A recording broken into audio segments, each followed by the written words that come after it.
Bonjour à toutes, bienvenue dans cette 13e séquence, 13e vidéo, toujours sur la vertu, la grâce d'étudier la vertu. Vous avez vu, c'est riche. On vient de parler dans la précédente vidéo, le bonheur de partager. Le bonheur de partager. Alléluia. Et la 12e vertu que nous trouvons dans la vie de Ruth, et je sais que c'est encore une fois un point qui fait débat, alors que c'est un faux procès, c'est un non-lieu, c'est l'obéissance. Aujourd'hui, tout est remis en cause. On n'obéit plus.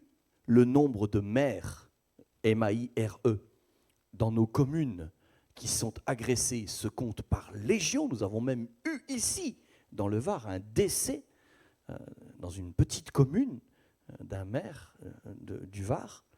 Et tout est remis en cause. On ne veut plus obéir. On en revient à cette malheureuse notion, nous ne voulons plus ni Dieu ni maître. Et, voyez-vous, dans le cœur humain, obéissance égale moindre personne. Il est là le problème. On a l'impression que parce que j'obéis, alors je lègue quelque part une partie de ma force.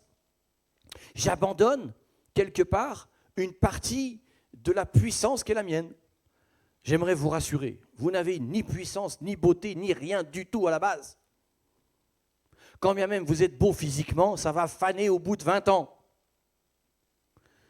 Vous faites une taille de guêpe, 20 ans après une taille de bourdon.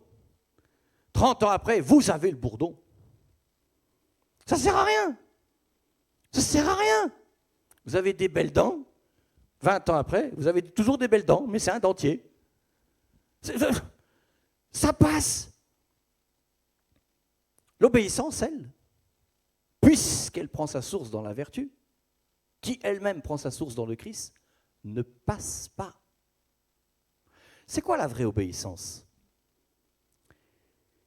C'est obéir avec son cœur et non pas avec sa tête. Aujourd'hui, quand vous donnez un ordre, j'aime bien prendre l'exemple, quelque chose qui est très fort chez moi, de la famille. Une maman donne un ordre à son enfant. La première réponse de l'enfant est une question. Pourquoi? Et si la mère insiste, pourquoi moi? Va sortir les poubelles. Pourquoi? Pourquoi moi? Fais ton lit. Pourquoi? Tu as eu des mauvaises notes. C'est pas ma faute, c'est le prof. L'obéissance, comme on l'a dit dans les versets que nous avons lus avant et dans les séquences précédentes, est mariée avec la soumission.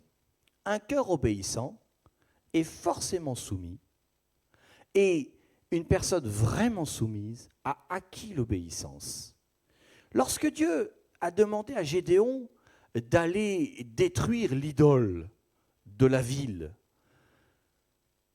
c'était pas tellement formidable comme scénario. Quand Dieu dit à Moïse, retourne voir Pharaon, c'était pas bling bling. Voilà pourquoi il est très dangereux de ne pas avoir un cœur obéissant. Parce que ça nous met dans une position de fausse soumission. Pasteur, je serai soumis à vous. Ah, c'est bien. Vous ne prêcherez pas dimanche prochain, mais dans 6 mois. Comme c'était que du vent, le dimanche d'après, tout simplement, la proie s'est envolée. Le danger de ne pas avoir une vraie obéissance, c'est que le jour où ça va devenir terrible et très difficile dans votre vie, vous n'aurez plus rien. Vous n'aurez plus rien. Ruth, chapitre 3, verset 4, nous allons voir une association d'une personne à la fois obéissante et à la fois soumise. Je vous raconte un petit peu l'histoire, on a un petit peu avancé, malgré que Ruth est un livre court, certains peut-être n'ont pas toute la connaissance. En fait, il se trouve que Naomi va réaliser que Boaz, qui pour l'instant est son patron, qui la considère comme une fille, a un droit de rachat. Le droit de rachat en Israël, finalement, c'était qu'on ne voulait pas que les héritages se dilapident. Et donc, de ce fait, la loi de Moïse avait mis en place le fait que, quand un mari décédait, finalement, l'héritage, pour qu'il reste dans la famille, on devait prendre la veuve dans la famille et dans la parenté.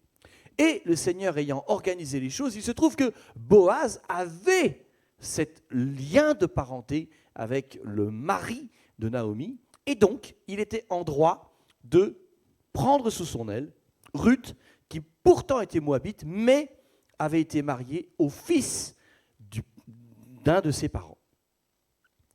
Et donc, Naomi dit, waouh, mais c'est formidable. Ce que Dieu fait pour toi est formidable. On a vu précédemment le fait de partager. Eh bien, Dieu nous demande à partager parce qu'il veut nous partager sa gloire. Si vous priez pour quelqu'un et que la personne est guérie, ce n'est pas vous qu'il faut mettre en avant. C'est Dieu qui a partagé sa gloire avec vous. Ce n'est pas la même chose. Et donc, Naomi comprend le plan de Dieu. Elle ne voit pas une mine d'or se mettre en place, bien loin de là. Elle comprend que Dieu a mis en place un plan merveilleux pour les réhabiliter. Rétablis-nous, Seigneur, nous dit la parole, et nous serons rétablis. Dites, sauve-nous, Dieu de notre salut.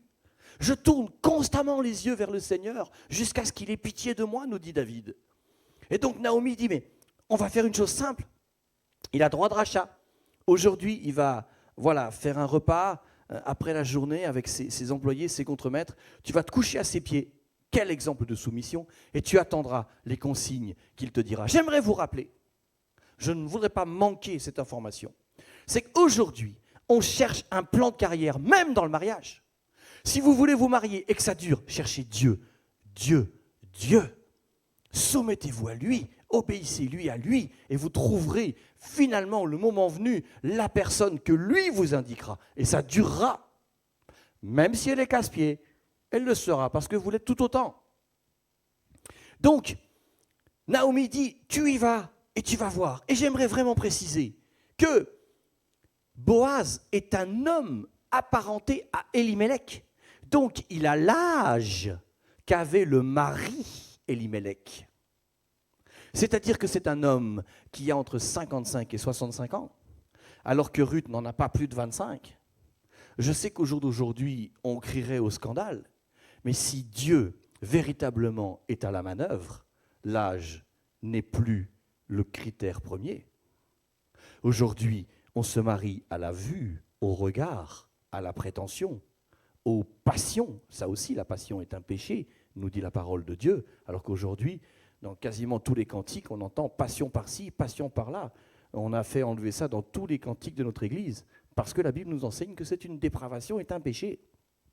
Donc, je veux dire, le fait d'être obéissante vous garde. J'ai une fille qui grandit et elle serait en âge de se marier. J'ai confiance en elle, qu'elle aura l'obéissance et non pas les yeux pour le moment venu, si le Seigneur le souhaite, qu'elle puisse faire un choix qui soit un choix qui vienne d'en haut. Ruth, chapitre 3, verset 4. Naomi lui dit, quand il ira se coucher, observe le lieu où il se couche. Ensuite, va, découvre ses pieds et couche-toi. Il te dira lui-même ce que tu as à faire. Elle répondit, je ferai tout ce que tu as dit. Elle descendit à l'air, et la Bible précise, insiste, enfonce le clou, et elle fit tout ce qu'avait ordonné sa belle-mère. Sa belle-mère. Juste pour l'anecdote, ils avaient eu un bon repas, il y avait beaucoup de joie, ils avaient bu un bon verre de vin, et quand, à un moment donné, Boaz s'est réveillé en pleine nuit et qu'il avait une jeune femme à ses pieds, il a eu un haut-le-cœur. C'est le moins qu'on puisse dire. Mais ce qui est remarquable, c'est de voir, regardez encore comme c'est beau, je ferai tout ce que tu as dit. Verset 6, elle descendit à l'air et fit tout ce qu'avait ordonné sa belle-mère. Si vous voulez vivre dans la vertu, suppliez Dieu de rendre votre cœur malléable et obéissant. Je vous dis à bientôt pour la 14e vidéo.